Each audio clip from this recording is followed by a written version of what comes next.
বাঁকুড়ায় নৃশংস জোড়া খুনে অভিযুক্তদের সাজা ঘোষণা করল আদালত। দোষী সাব্যস্ত দুই সন্তান সহ রুইদাস দম্পতিকে যাবজ্জীবন কারাদণ্ডের নির্দেশ। সরকারি প্রকল্পের টাকায় প্রতিবেশীর জমি দখল করে বাড়ি নির্মাণ করেছিল রুইদাস পরিবার। প্রতিবাদ জানিয়ে স্থানীয় পুরসভায় ছুটেছিলেন বাঁকুড়া খ্রিস্টান কলেজিয়েট স্কুলের অবসরপ্রাপ্ত শিক্ষক মথুরা মোহন দত্ত। অবশেষে 2023 সালের ডিসেম্বর মাসে হাইকোর্ট রুইদাস পরিবারের এই নির্মাণকে অবৈধ বলে ঘোষণা করে বাড়িটি ভেঙে ফেলার নির্দেশ দেয় বাঁকুড়া পুরসভাকে।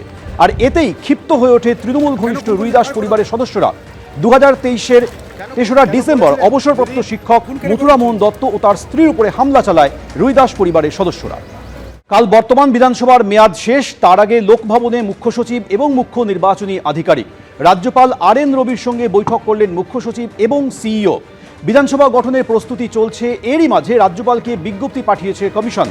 রাজ্যপালের কাছে গেজেট নোটিফিকেশন জমা করেছেন সিইও।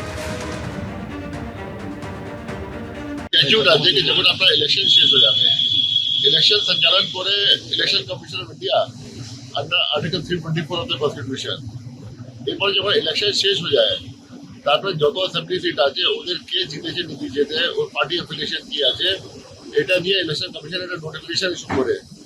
এই নোটিফিকেশন যেটা আছে সিও আর ইলেকশন কমিশন লোককে নিয়ম আছে রাজ্যপাল কাছে, তো রাজ্যপাল যাতে constitution head of the state, রাজ্যপাল তারপরে অ্যাসেম্বলিকে নোটিফিকেশন করবেন।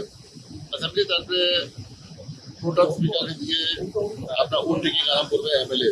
একদিকে আপনারা দেখলেন ব্রিগেডে নতুন সরকারের শপথ গ্রহণ অনুষ্ঠানের প্রস্তুতি একেবারে তুঙ্গে, আর অন্যদিকে যে প্রশ্ন উঠছে এই মুহূর্তে যে মুখ্যমন্ত্রী কে হবেন তা বাছার দায়িত্ব দেওয়া হয়েছে কেন্দ্রীয় স্বরাষ্ট্রমন্ত্রী অমিত শাহকে।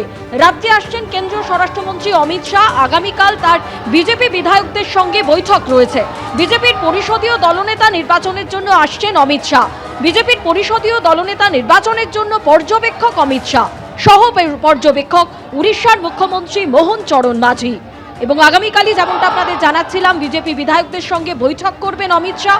তারপরেই সরকার গঠনের দাবি জানাতে রাজ্যপালের কাছে যাবে বিজেপি।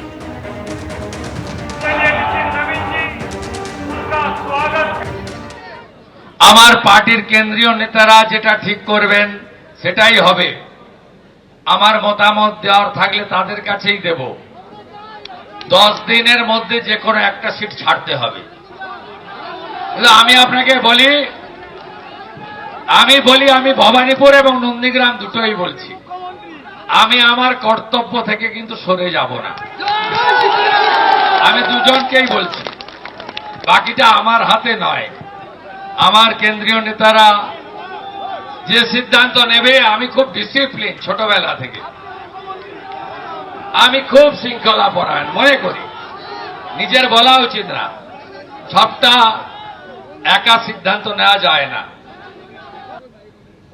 আমরা 39% ভোট লোকসভায় পেয়েছিলাম, এবারে 46% পেয়েছি। আগামী 1 বছরের মধ্যে সরকার এবং দল এত ভালো কাজ করুন যাতে আগামী দিনে আমরা 60%-এর বেশি লোকের ভোট পেতে পারি। দলনেতা সেদিন ঘোষণা হবে। আমাদের যে বিধায়করা জিতেছেন সেই বিধায়কদের সাথে আমাদের আনুষ্ঠানিকভাবে আমাদের মুখ্যমন্ত্রী যে ঘোষণা হবে বা দলনেতা যে ঘোষণা হবেন সেই শিলমোহর দিতে অমিত শাহজি আসছেন। আমি আবারও সরাসরি কথা বলবো সৌভিকের সঙ্গে। এক তো হচ্ছে প্রধানমন্ত্রী, তার এসপিজি সিকিউরিটি রয়েছে, পাশাপাশি একাধিক রাজ্যের মুখ্যমন্ত্রী সেদিন উপস্থিত থাকার কথা রয়েছে সৌভিক। ফলে নিরাপত্তা ব্যবস্থা সেখানে যেন কোনো ফাঁক ফোকর না থাকে সেটাই আজকে কার্যত একবার খতিয়ে দেখলেন পুলিশ আধিকারিকেরা। দেখো, একদমই এই কাজটা কিন্তু শুধুমাত্র আজকে একবার হয়েছে তেমন নয়। এই নিরাপত্তা যাতে সুনিশ্চিত করা যায়, নিখুঁত করা যায় এবং নির্ভুল করা যায়, তার জন্য কিন্তু বারবার এই পরিদর্শন হবে, এমনটাই কিন্তু আমরা খবর পেয়েছি। তার পাশাপাশি তোমাকে দেখবো যে প্রস্তুতির কথা তোমাকে বলছিলাম, তুমি দেখতে পাচ্ছ যে এই মুহূর্তে আরও 2টি ট্রাক সেটা ব্রিগেড প্যারেড গ্রাউন্ডের এই যে মাঠ রয়েছে সেখানে এসে উপস্থিত হয়েছে এবং এর মধ্যে মূলত যে সভাস্থল রয়েছে সেইটা বানাবার জন্য, সভা মঞ্চ বানাবার জন্য যা যা সামগ্রী প্রয়োজন হয় সেই ধরনের একাধিক জিনিস কিন্তু ইতিমধ্যে নিয়ে আসা হচ্ছে। ফলে যে প্রশ্নটা তুমি করছিলে যে নিরাপত্তার বিষয়টা, এই নিরাপত্তার বিষয়টাই কিন্তু আপাততভাবে মূল অগ্রাধিকার পাবে। তার কারণ তুমি জানো যে দেশের মাননীয় প্রধানমন্ত্রী তিনি উপস্থিত থাকবেন, স্বরাষ্ট্রমন্ত্রী তিনি উপস্থিত থাকবেন, বিজেপির সর্বভারতীয় সভাপতি সহ একাধিক রাজ্যের যারা মুখ্যমন্ত্রী রয়েছেন তারা উপস্থিত থাকবেন। ফলে নিরাপত্তার বিষয়টাকে সুনিশ্চিত করবার জন্য এবং নির্ভুল করবার জন্য যা যা পদক্ষেপ গ্রহণ করার প্রয়োজন সেটা গ্রহণ করা হচ্ছে। প্রাথমিক পর্যায়ে এসপিজির যারা আধিকারিক রয়েছেন তারা এই গোটা যে এলাকা রয়েছেন সেই এলাকা পরিদর্শন করে গিয়েছেন এবং কলকাতা পুলিশ বা এ রাজ্যের পুলিশের যারা শীর্ষস্থানীয় কর্তারা রয়েছেন, যারা দায়িত্বে রয়েছেন, তারাও কিন্তু ইতিমধ্যে ব্রিগেড প্যারেড গ্রাউন্ডের এই সভাস্থল তারা কিন্তু ঘুরে দেখে গিয়েছেন। ফলে তুমি বুঝতে পারছো যে এই মুহূর্তে নিরাপত্তা এবং তার পাশাপাশি গোটা এলাকাটাকে সাজিয়ে তোলার যে কাজ রয়েছে সেটাই কিন্তু চূড়ান্ত প্রস্তুতি, সেই কাজই কিন্তু এই মুহূর্তে চলছে।